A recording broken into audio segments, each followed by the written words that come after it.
2024. A nation on its knees. The Great War is over, but the peace is a bitter one. The economy has collapsed. Money is worthless paper used to light stoves. Hope is a distant memory. And on the frozen cobblestone streets of a small Silesian town called Münsterberg, survival is a currency all its own. For a man like Vincent Olivier, a journeyman with no work and no home, the biting December wind is a constant enemy. Every closed door is a judgment. Every passing glance, a dismissal. He is one of thousands of forgotten men drifting through the ruins of an empire. A ghost in his own country, hungry, desperate, and about to disappear forever. But then, a flicker of kindness.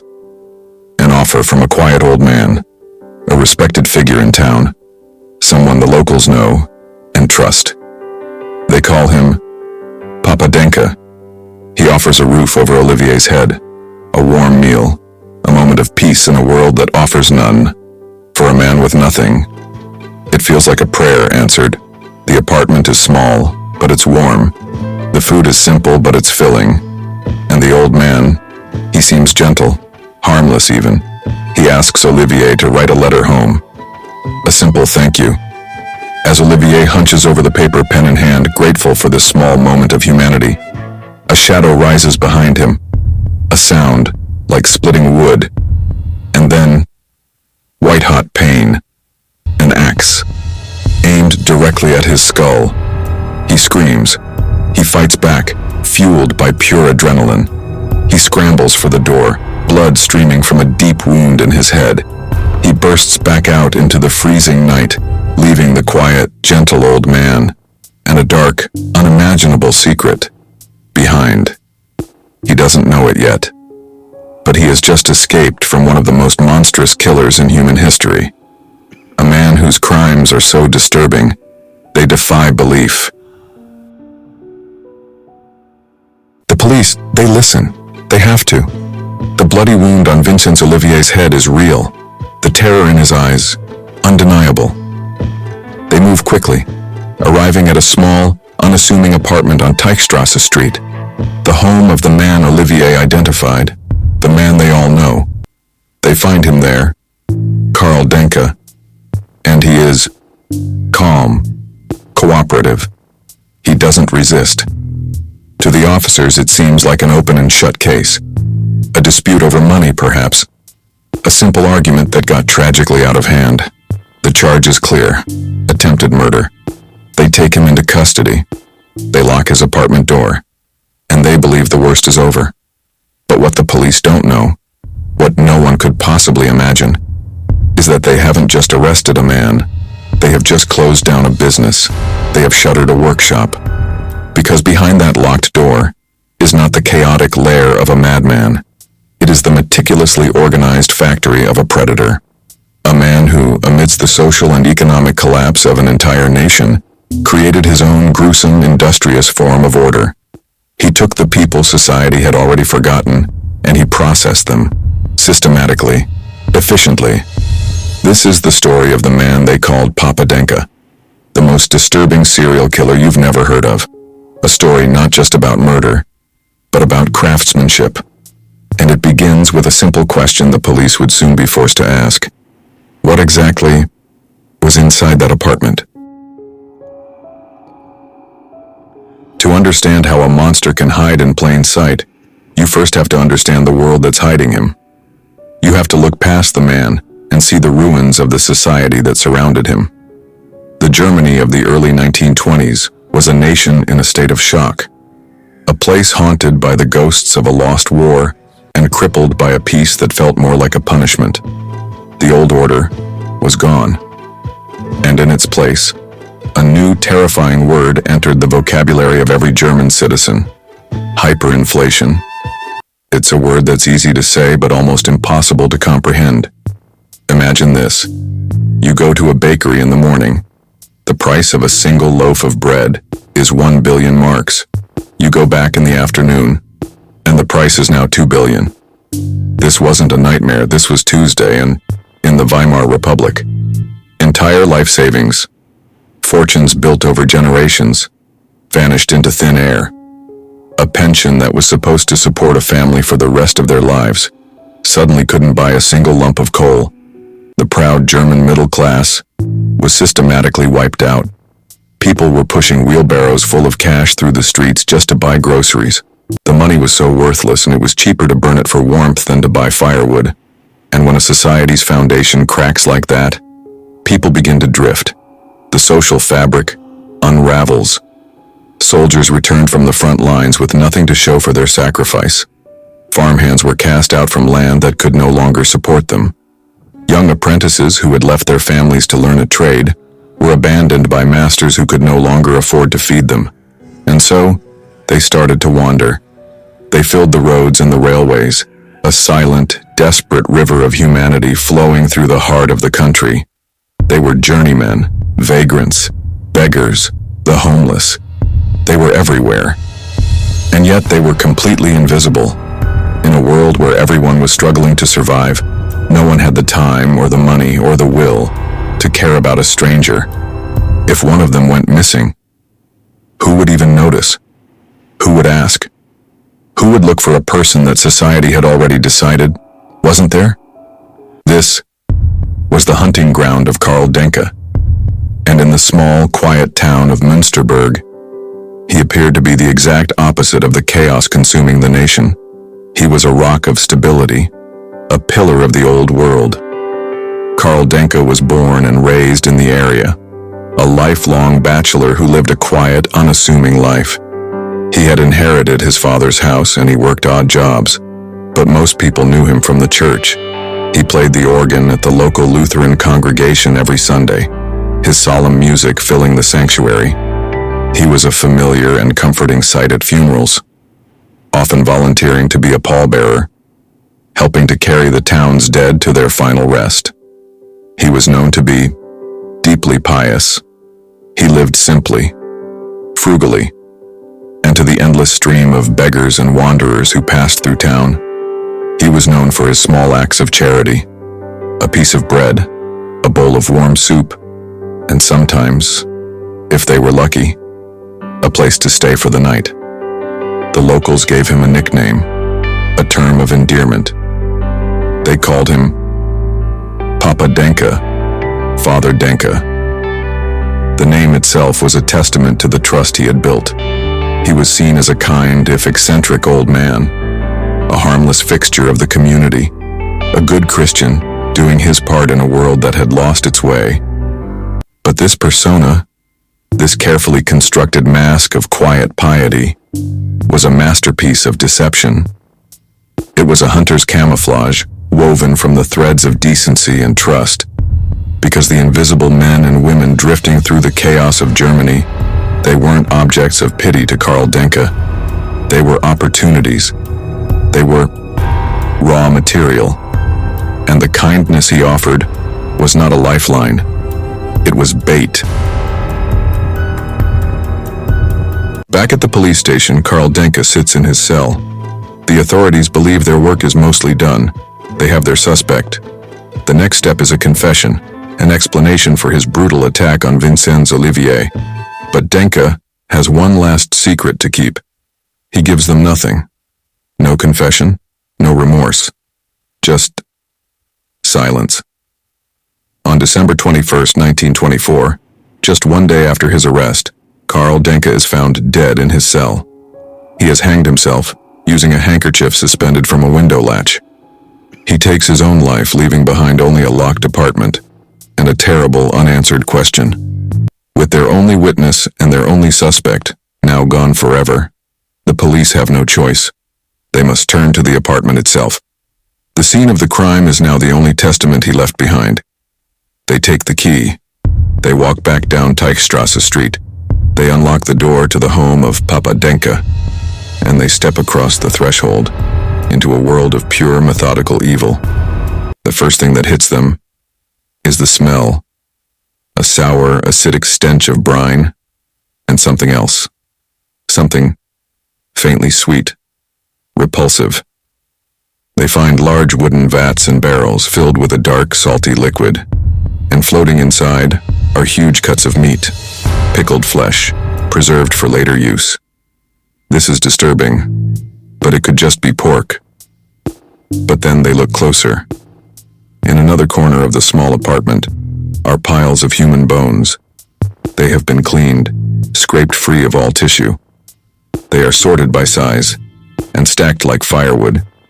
They find 2 wooden tubs filled with the same pickling brine and more bones. They find buckets filled with hundreds and hundreds of human teeth. A vast, silent collection. And it's what they find next that pushes the horror into the realm of the truly unthinkable. The police begin to notice everyday objects, things that at first glance seem normal, but are not. A pair of suspenders, crafted from a single long strip of tanned human skin, several shoelaces, braided from human gut, a collection of buttons, neatly carved from polished human bone. The evidence is everywhere. They find jars filled with rendered human fat. They find lamps that use this fat for fuel. The entire apartment is a self-sustaining workshop, a factory where the raw material is people. But this discovery, as horrifying as it is, also triggers a memory in the minds of the older officers, a ghost from the town's past. Because this wasn't the first time an unspeakable murder had been discovered in Münsterberg, and as the police stand in the center of Denke's charnel house, they are forced to confront a terrible mistake, an injustice that has festered for 15 long years. The year is 1909. The dismembered remains of a young woman named Ida Launer are discovered near the town. The community is terrified. The police are under immense pressure to find the killer. They need a suspect, and they find one. In a local tradesman named Edward Trautmann. The evidence against him is flimsy, circumstantial at best. But it's enough. Trautmann is arrested, tried, and convicted of the brutal murder. He pleads his innocence, but no one listens. He is sentenced to spend the rest of his life in prison. For 15 long years, Edward Trautmann sits in a prison cell for a murder he did not commit. A forgotten man, paying the price for the crimes of a monster who was, at that very moment, playing the organ in the local church. And now, standing in Denke's apartment, the police see the horrifying truth, the pattern of the crimes, the gruesome dismemberment. It all matched. They hadn't just found a killer. They had found the man who had let an innocent person rot in jail for a decade and a half. Edward Trautmann would eventually be released, his name cleared, but his life was already ruined. He was yet another one of Karl Denke's victims, one who managed to survive. But among all the physical horror, the vats of flesh and the piles of bone, the most disturbing discovery of all was a small, simple notebook. This was not the diary of a madman, filled with rambling thoughts. It was the ledger of a butcher, page after page of neat, orderly entries. A chillingly bureaucratic record of mass murder. Each entry followed the same simple format: a name, a date, and a number. The number was the weight of the person he had just murdered and processed. The police read the list, and the true scale of Denke's evil is finally revealed. The names belong to the forgotten, the invisible, the wanderers who passed through town, looking for a moment of kindness, and found only him. Entry number 28, Casper Horton, vagrant. December 1923, weight 65 kilograms. Entry number 29, name unknown. January 1924, weight 70 kilograms. Entry number 30, Joseph Schmidt, March 1924, weight 60 kilograms. The list goes on and on. At least 31 people meticulously recorded. He gave them a name in his book just before he erased them from the world. This ledger was his trophy case, the definitive proof of his work. And then, the final horrifying piece of the puzzle falls into place. The police begin to ask a practical question. Where did all this meat go? Denke lived alone. He was a small, frugal man. He couldn't have eaten it all himself. The sheer volume of preserved flesh in his apartment was staggering. The truth was almost too monstrous to believe. The citizens of Münsterberg knew Karl Denke as a quiet man. The police knew him as a killer, but there was a third identity, one that no one had ever connected to him. Karl Denke was also a vendor. At the bustling weekly market in the nearby city of Breslau, he was known for selling high-quality goods, belts, suspenders, and jars of delicious pickled pork. The people of the town hadn't just lived next to a monster. They hadn't just been fooled by his disguise. They had welcomed him into their homes. They had bought his products. They had stood in line at his market stall and paid their worthless, hyperinflated currency for the flesh of his victims. They had, unknowingly, participated in his cycle of horror. In the end, there was only silence. Karl Denke's suicide was his final act of control. He denied his victims justice, he denied the world an explanation, and he left behind a legacy of unanswered questions that still echo over a century later. How many people did he murder? The ledger listed 31 names, but the sheer volume of bones and teeth found in his apartment, the hundreds of meticulously catalogued human remains, suggested a number far, far higher. 40? 50? Perhaps more than 100? We will never know. And who exactly were they? We have a few names, plucked from his cold, transactional logbook, but most remain anonymous. Ghosts. Their only memorial, a neat entry in a killer's notebook, followed by their weight in kilograms. They were the people society had already thrown away, and Karl Denke simply finished the job. He was a predator who hunted not the weakest of the herd, but those who had no herd left to protect them. We often think of monsters as agents of chaos, figures who tear down order, who revel in anarchy and destruction. But Karl Denke was different. He was not a creature of chaos. He was a master of it.